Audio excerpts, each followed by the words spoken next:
की है, राम को आदर्श रूप में उन्होंने समाज के सामने प्रस्तुत किया है। और उनकी मृत्यु जो अंतिम समय में उनके बारे में कीर्तनियां हैं, उन्होंने खुद दोहा लिखा है उसके बारे में। संवत 1680 यानी 1680 में 80 गंगा के तीर, 80 यानी किनारे, गंगा नदी के किनारे श्रावण शुक्ल की सप्तमी में तुलसीदास जी ने अपना शरीर त्याग दिया। अब है उन्होंने अपने जीवन काल में क्या क्या कृतियां लिखी है, क्या क्या ग्रंथ लिखे हैं, वो मैं बता देती हूँ। ध्यान रखने योग्य बात है, ध्यान से सुनिएगा। राम भक्त कवि थे, दास्य भाव की भक्ति उन्होंने अपनाई।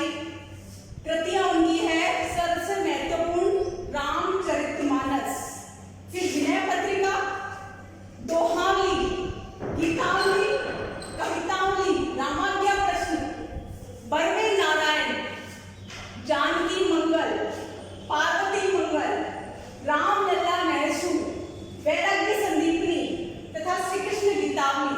तो तुलसीदास जी ने इन पदों में अवधी भाषा और ब्रज भाषा का प्रयोग किया है।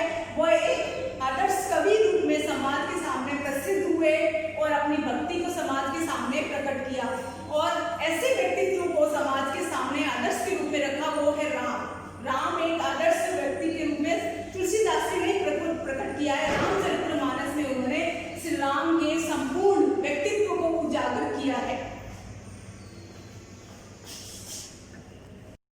तुलसीदास जी का प्रथम खंड काव्य खंड हम स्टार्ट करने जा रहे हैं, जिसका नाम है राम लक्ष्मण परशुराम संवाद।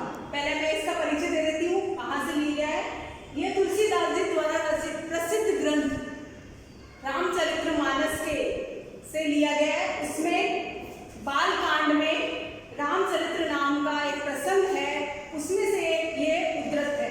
जब आप रामचरित्र नामक एक पुस्तक पढ़ोगे, ग्रंथ पढ़ोगे, सबके घर में होती है, उसमें आप इंडेक्स देखना, उसमें आपका बाल कांड एक आएगा। बाल कांड के अंतर्गत राम लक्ष्मण परशुराम संवाद आएगा। तो आपके अध्याय में है लक्ष्मण परशुराम संवाद, ठीक है। तो मैं इसका प्रसंग बताने जा रही हूँ। राजा जनक की पुत्री थी सीता। तो राजा जनक ने अपने महल में सीता स्वयंवर रचना की। तो उन्होंने क्या किया कि उनको वरदान में शिव धनुष मिला था, जो कि राजा जनक के महल में रखा गया था। तो राजा जनक ने स्वयंवर में ये शर्त रखी, जो इस शिव धनुष को उठाकर पट्टेंजा चढ़ा देगा, वही मेरे पुत्री को से विवाह होगा। तब इसमें सभी राजा महाराजाओं को आमंत्रित किया गया। तो वहाँ राम लक्ष्मण और विश्वामित्र के साथ भी आए हुए थे। तो सभी राजा महाराजा सब पराजित हो गए। तब विश्वामित्र ने बोला कि हे राम, आप भी शिव धनुष के प्रणाम करके इस पर पट्टेंजा चढ़ाइए। तब राम ने शिव धनुष पर पट्टेंजा चढ़ाई। पट्टेंजा चढ़ाते ही वो शिव धनुष टूट गया, ठीक है। तो इससे क्या हुआ कि शिव धनुष, जो कि शिव जी को वरदान, शिव जी ने दिया था वरदान के रूप में, और शिव जी के भक्त थे, गुरु मानते थे परशुराम जी। परशुराम जी ब्राह्मण थे, ठीक है, और बहुत क्रोधित स्वभाव के थे। जब उनको लगा कि मेरे गुरु परम पूज्य शिव जी का धनुष किसी ने तोड़ दिया है, किसी ने अपमान किया है शिव जी का, तो वो बहुत क्रोधित हो गए। उनकी क्रोध की ज्वाला इतनी बढ़ गई कि वह क्रोधित होते हुए जनक के महल में उपस्थित हुए और उन्होंने सरेआम जिसने भी धनुष तोड़ा है उसको वध करने के बारे में बोला कि जिसने भी मेरे गुरु का अपमान किया है वो वध करने योग्य है। उस समय लक्ष्मण और परशुराम के बीच वार्तालाप होती है।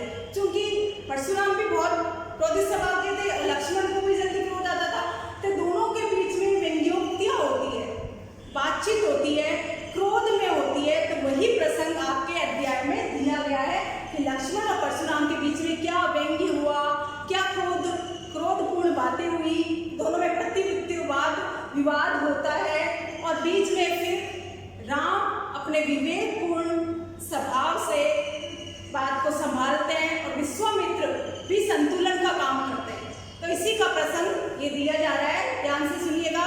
ये रामचरितमानस के बाल कांड के राम लक्ष्मण परशुराम संवाद से लिया गया है। ये प्रसंग मैंने बताया है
परशुराम जी, जिसने भी शिव धनुष तोड़ा है वो आपका ही कोई दास होगा।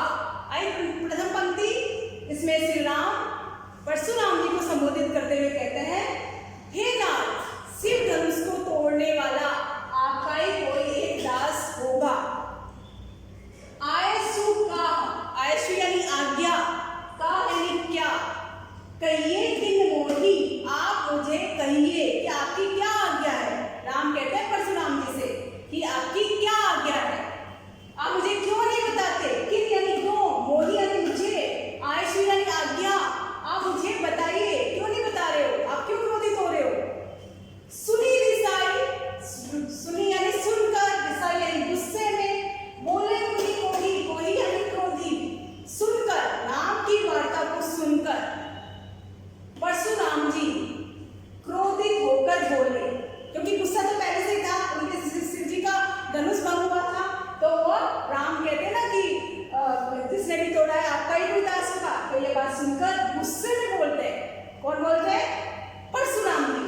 दो पंक्तियां हुई, सेवक जो करे सेवकाई, सेवकू जो करे सेवकाई, सेवकू का मतलब सेवक, जो करे सेवकाई यानी सेवा का कार्य। परशुराम जी राम से कहते हैं कि ये राम, सेवक वो होता है जो सेवा का कार्य करे, क्योंकि राम ने बोला था कि आपका ही कोई दास होगा। तो प्रत्युत्तर में राम परशुराम जी कहते हैं कि सेवक तो वो होता है जो सेवा का कार्य करे। उन्होंने क्या किया था, शिव जी का धनुष भंग कर दिया था। अरिकरणी, अरिकरणी का अर्थ है शत्रुता, करी करी लड़ाई, शत्रुता करी करके लड़ाई करना यह कोई दास का काम नहीं है। परशुराम जी कहते हैं राम से कि सेवक तो होता है जो सेवा का कार्य करे, और आपने क्या किया, शत्रुता का कार्य किया और लड़ाई का कार्य कर रहे हो। सुनो राम, जेहि शिव धनुष तोड़ा, राम परशुराम जी राम से कहते हैं सुनो राम, जेहि यानी जिसने भी शिव धनुष तोड़ा है, शिव धनुष यानी शिव का धनुष तोड़ा है, सहस्र बाहु समरिपु गोरा, वह श्रेष्ठ बाहु के समान मेरा शत्रु है। सहस्र बाहु उनका परशुराम जी का शत्रु था। इसके बारे में एक कथा है, वो मैं सुनाने जा रही हूँ। सहस्र बाहु कौन था, जो कि परशुराम जी का बहुत बड़ा शत्रु था, ठीक है। तो इसके बारे में एक कथा प्रारंभ करने जा रही हूँ। सहस्र बाहु का पूरा नाम था राजे प्राक्तिवीर्य सहस्र बाहु, ठीक है, जो कि बहुत बड़े राजा थे। तो एक बार क्या हुआ, वो जंगल में भटकते भटकते राजा ऋषि जमदग्नि के आश्रम में पहुंचे।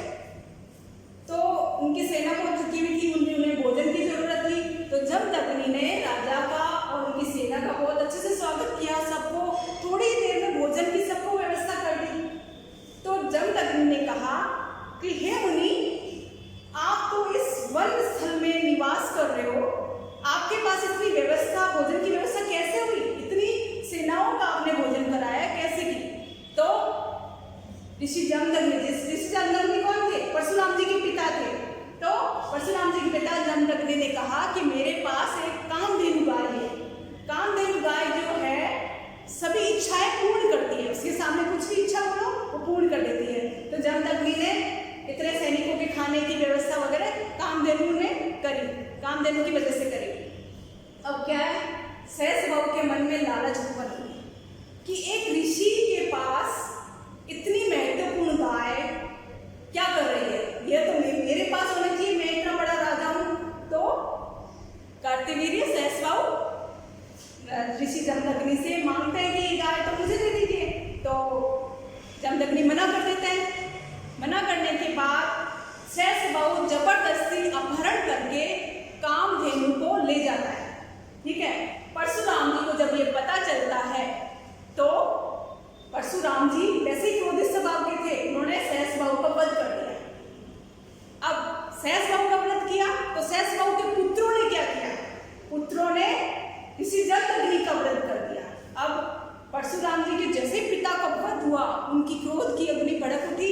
उन्होंने पूरे पृथ्वी में से क्षत्रियों का विनाश कर दिया।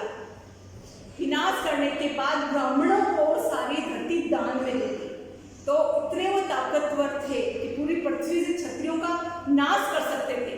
तो उन्होंने यह उदाहरण दिया है कि जिसने भी शिव धनुष को तोड़ा है वह मेरे लिए सहस्त्र बाहु के समान शत्रु है। सहस्त्र बाहु सम सो रिपु मोरा, सहस्त्र बाहु के समान, रिपु यानी शत्रु, मोरा यानी मेरा शत्रु है। ये मैंने आपको बताया, ध्यान से समझ में आ गया। सुनी बिलगाऊ, बिलगाऊ का मतलब अलग होना। सुनो राम, वह इस समाज से अलग हो जाए, यानी जो सभा हो रही थी स्वयंवर की, उसमें राजा महाराजा महल में बैठे हुए थे कि जिसने भी शिव धनुष को तोड़ा है वह इस सभा से अलग हटकर मेरे सामने उपस्थित हो। विहाई, विहाई यानी इस समाज यानी इस सभा में से अलग हो जाए। न तो यानी नहीं तो, जे ही सब राजा, नहीं तो सारे राजा मारे जाएंगे, मतलब जिसने शिव धनुष तोड़ा है वो यहाँ मेरे सामने उपस्थित हो जाए, नहीं तो सब राजा मारे जाएंगे। ये परशुराम जी ने कहा है। अब सुनी मुनि वचन लखन मुस्काने, सुनी यानी सुनकर, मुनि के वचन सुनकर, वचन यानी कथन सुनकर लक्ष्मण मुस्कुराने लगे। लक्ष्मण मुस्कुराने लगे क्योंकि उस स्वयंवर में विश्वामित्र राम और लक्ष्मण दोनों को लेके आए थे, तो राम के साथ थे। लक्ष्मण का स्वभाव भी थोड़ा व्यंग्यपूर्ण था और वो भी उनको भी बहुत जल्दी आता था, तो ये वचन सुनकर लक्ष्मण मुस्कुराने लगे। बोले परशुधरे अवमाने, परशुधरे यानी परशुराम जी का अपमान करते हुए बोले, अवमाने यानी अपमान। बहु धनी तोरी लड़िकाई, बहु यानी बहुत से, धनु यानी धनुष, तोरी यानी तोड़े हैं, लड़िकाई यानी बचपन में। को लक्ष्मण परशुराम जी से कहते हैं, हे मुनि, हमने बचपन में तो बहुत से धनुष तोड़े हैं। कभू न असिरिस लहु प्रभु केतु, कभी भी आपने, असी यानी ऐसा, रिस यानी गुस्सा का कहा, प्रभु कुल केतु, प्रभु वंश के, प्रभु कुल केतु का मतलब प्रभु वंश के पुत्र। प्रभु वंश के पुत्र कौन थे? परशुराम जी। उनको संबोधित करते हुए कह रहे हैं, कभी भी आपने ऐसा गुस्सा कभी भी नहीं किया कि हम तो बचपन से धनुष तोड़ते आए, तो इस धनुष पर आपकी इतनी क्या प्रेम है। ठीक है, तो इसमें लक्ष्मण कह रहे हैं परशुराम जी से, बहु धनी, बहुत से धनुष तोड़े हैं, तोड़ी लड़काई यानी बचपन में, कबहू कभी भी, न असिरिस ऐसा गुस्सा, कहा रघुकुल को, तुम्हें रघुकुल के वंशज, आपने कभी भी ऐसा गुस्सा नहीं किया। उसके बाद परशुराम जी का क्रोध और ज्यादा भड़क उठता है। ठीक है, अब प्रति उत्तर में परशुराम जी क्या कहते हैं, ये नीचे की दो में दिया गया है, मैं बता देती हूँ। रे नृपालक, नृप यानी राजा, रे राजपुत्र, कालवश, काल के वश में होकर, मतलब मृत्यु के वश में होकर, काल यानी मृत्यु, मृत्यु के वश में होकर, तो ही न संभाल, बोले तो ही का संभाल, तो ही यानी तुम, संभाल यानी संभाल कर, मृत्यु के वश में होकर बालक तुम संभाल कर नहीं बोल रहे हो। धनुई सम, धनु यानी धनु, सम यानी समान, त्रिपुरारी धनु, त्रिपुरारी यानी तीन पुर के मालिक, तीन पुर के मालिक कौन कहलाता है? शिव जी। विदित संसारा, पूरे संसार को पता है कि कोई भी धनुष शिव जी के धनुष के समान नहीं है। ठीक है, तो परशुराम जी लक्ष्मण पर क्रोधित होते हैं। ये इतने पूरा दोहा है, तो इसका मैं प्रसंग हो गया, व्याख्या हो गई। अब मैं विशेष बताने जा रही हूँ। विशेष में चूंकि मैंने बता चुकी हूँ, इसमें भाषा, अलंकार और मुहावरे, लोकोक्ति, तत्सम, तद्भव शब्द, इसके बारे में बताना होता है। भाव क्या है, भाव का पूरा सार एक पंक्ति में बताना होता है, तो मैं बता रही हूँ। इसकी भाषा अवधि है, अवधि भाषा में तुलसीदास ने रचित किया है, रामचरितमानस से लिया गया है। इसमें लक्ष्मण परशुराम संवाद, इसमें राम लक्ष्मण परशुराम की संवाद की वार्ता कही गई है, व्यंग्योक्तियां कही गई है, परशुराम जी के क्रोध को अभिव्यक्त किया गया है, राम के विवेकपूर्ण व्यवहार का भी सुंदर चित्रण इसमें किया गया है।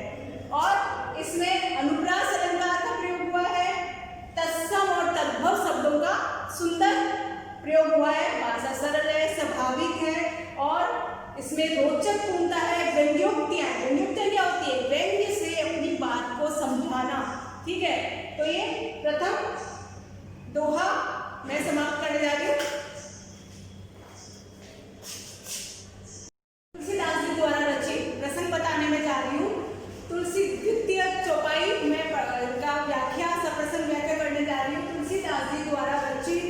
राम लक्ष्मण परशुराम से ये लिया गया है।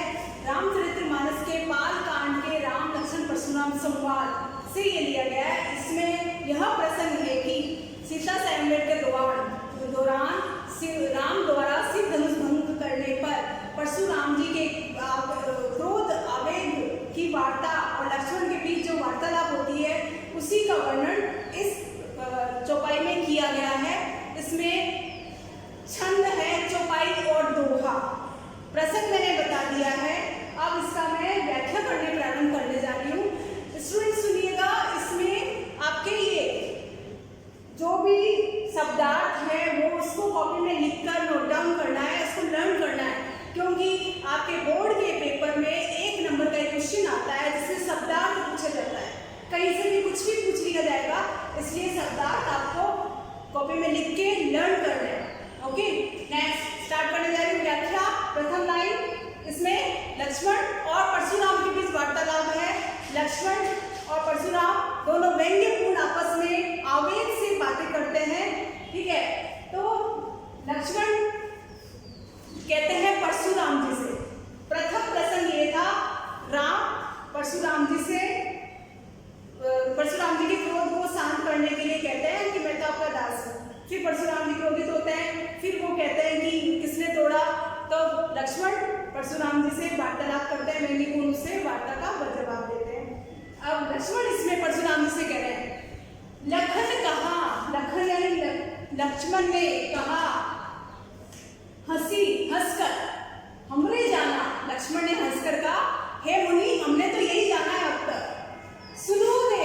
सुनो देव सब धनुष समाना, सुनो देव, ये देव सुनो, सब धनुष समान होते हैं, क्योंकि इससे पहले की पंक्ति में परशुराम जी ने कहा था ये शिव जी का धनुष है, त्रिपुरारी धनुष, तब लक्ष्मण प्रत्युत्तर में कहते हैं सुनो देव हमने तो अभी तक बचपन से यही सुना है कि सारे धनुष समान होते हैं।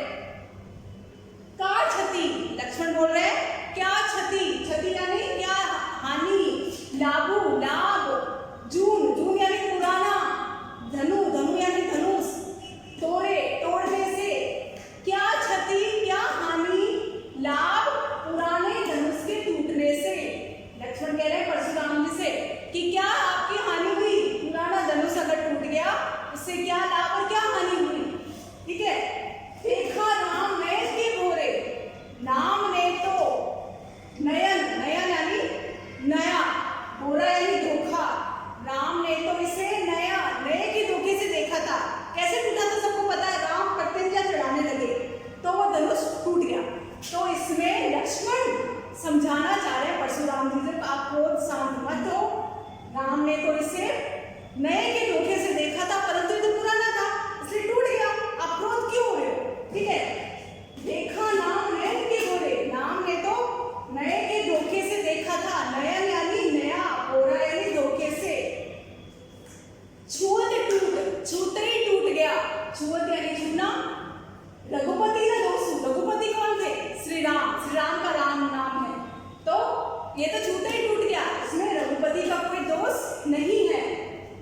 मुनि बिनु काज, हे मुनि हे ऋषि, बिनु काज, बिनु यानी बिना, काज यानी बिना काम के, करिए कर रहे हो, कत यानी इतना, रोसु यानी क्रोध, हे मुनि आप बिना काम के इतना क्रोध कर रहे हो।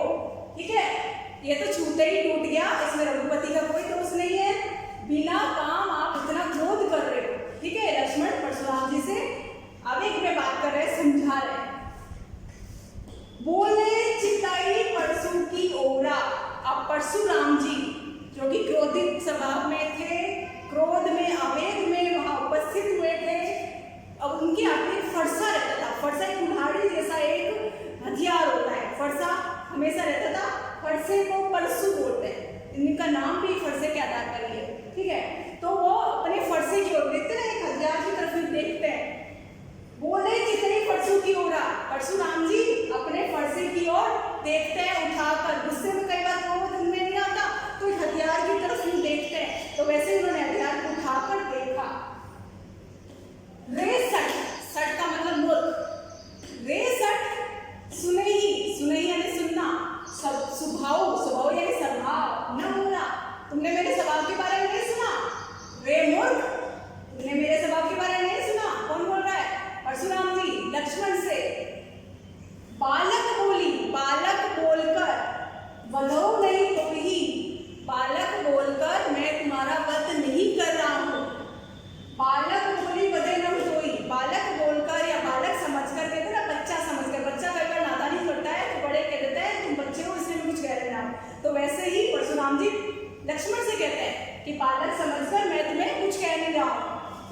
नहीं कर रहा हो।